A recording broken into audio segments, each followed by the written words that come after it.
All right, so let's talk about how to draw a free body diagram of this bridge. Free body diagram is something that's going to show us all the forces acting on a particular object. In this case, our object is the bridge. So let's identify anything that's in contact with the bridge. As you can see on the left side, there's a support surface right here. On the right side, there's a similar support surface. And then there's a plate that is actually pulled down by this metal rod. So let's talk about the direction of the forces that these objects are going to impart on the bridge. So first of all, the plate. The plate is being pulled downward, and as it's pulled downward, it's going to apply a force downward on the bridge. As a result of that, the sides are going to prevent the bridge from going down by pushing up on the bridge. So the support surfaces provide an upward force, and the top plate, or this plate, provides a downward force.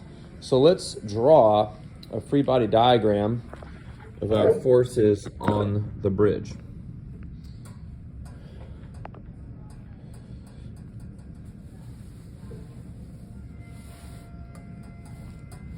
All right, I'm going to sketch out the bridge, and it's actually not important to draw it accurately because we actually don't even care about all the inside pieces right now.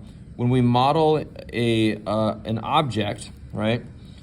When we draw a free body diagram of an object, we only care about the external forces, not the internal compression and tension forces. So we've been calling this the load.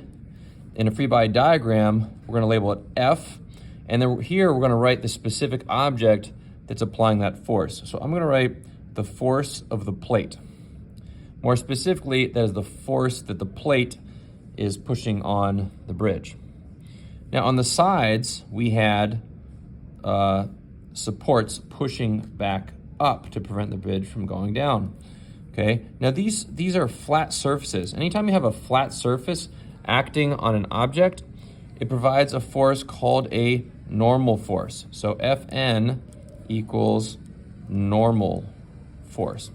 The word normal literally means perpendicular.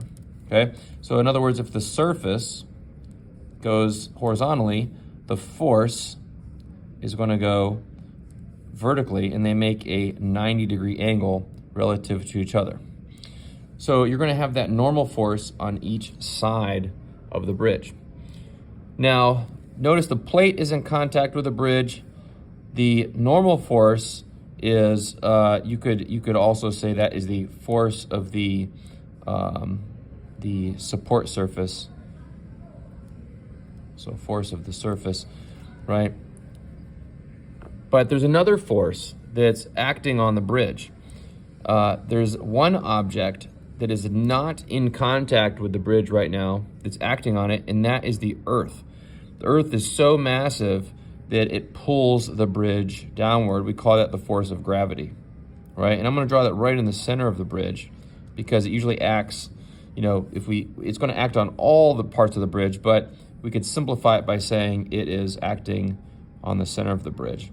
So I'm going to call that the force of the earth, but it's very commonly labeled Fg, meaning the force due to gravity, the gravitational pull of the earth. Notice the bridge is not actually touching the earth, right? You don't have to be making contact with the earth for that force to exist. Now, when you're analyzing forces, you have to choose a direction, right? The up and down direction is usually called the y direction. The side-to-side direction is called the x direction. And the arrows that I've drawn indicate the positive direction. So this is the positive y direction, this is the positive x direction. Well, the negative y direction would be anything going down, and the negative x direction would be anything going to the left, okay? So if we look at our forces, they're all either going up or down. So we only have forces in the y direction. We don't have any forces in the x direction acting on the bridge. So the plate, right, is we could say a negative y direction. The earth, negative y, right? And the normal forces are acting up, so those would be in the positive y direction, okay? Now where this comes into play is when we use what's called Newton's first law. Newton's first law states that an object at rest tends to stay at rest, and an object in motion tends to continue moving in a straight line at a constant speed unless they're acted upon by a net external force. That's super wordy. So let's just put it this way. If the forces are balanced, we call that equilibrium, then the object will not accelerate. What does that mean? Well, the bridge is not even moving. Acceleration happens when an object starts moving faster and faster and faster, something like that. So this bridge is not even moving at all, even as force is being applied to it. So it's definitely not accelerating. So the forces balance. The fancy physics way of writing this is by saying the forces in the y direction equal 0, and the forces in the x direction also equal 0, right? And we can kind of look at them separately. Like we said, we don't even have any forces in the x direction, so we can just look in the y direction. This part of the equation tells us to replace this part of the equation with all of the forces in the y direction. This symbol is a Greek symbol called sigma. It means the sum of the forces. So we start listing them out, and we just have to be careful if it's positive or negative. I'll start with my positive forces. So I have Fn going up, so I call those positive. And I have two of them, so I have Fn plus Fn minus the force of the earth, Fe, and minus the force of the plate, right? And all of those forces together add up to 0. Now you might say that's a lot of math just to get 0, but just let's make up some numbers to kind of go with the situation. So let's say the force of the plate is, let's say 100 newtons, right? And let's say the force of the earth is 10 newtons, right? That would be a total of 110 newtons going down. Well, if I have 110 newtons going down and I need my forces to balance, I need 110 newtons going up. And because I have two forces going up, it would be shared between each of them. So this reaction here would be 55 newtons, and this over here would also be 55 newtons, because 55 plus 55 equals 110.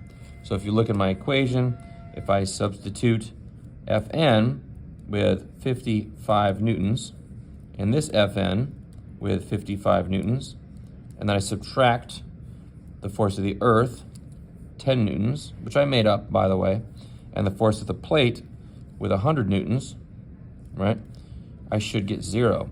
So these two numbers right here add up to 110, and then if I subtract 100, and then I subtract, oops, I messed up, subtract 10 and then subtract 100, right, all of the math here shows 0 equals 0, which is good. It means that my forces are balanced, and I have equilibrium. And that makes sense because the bridge is not accelerating. So my forces should be balanced.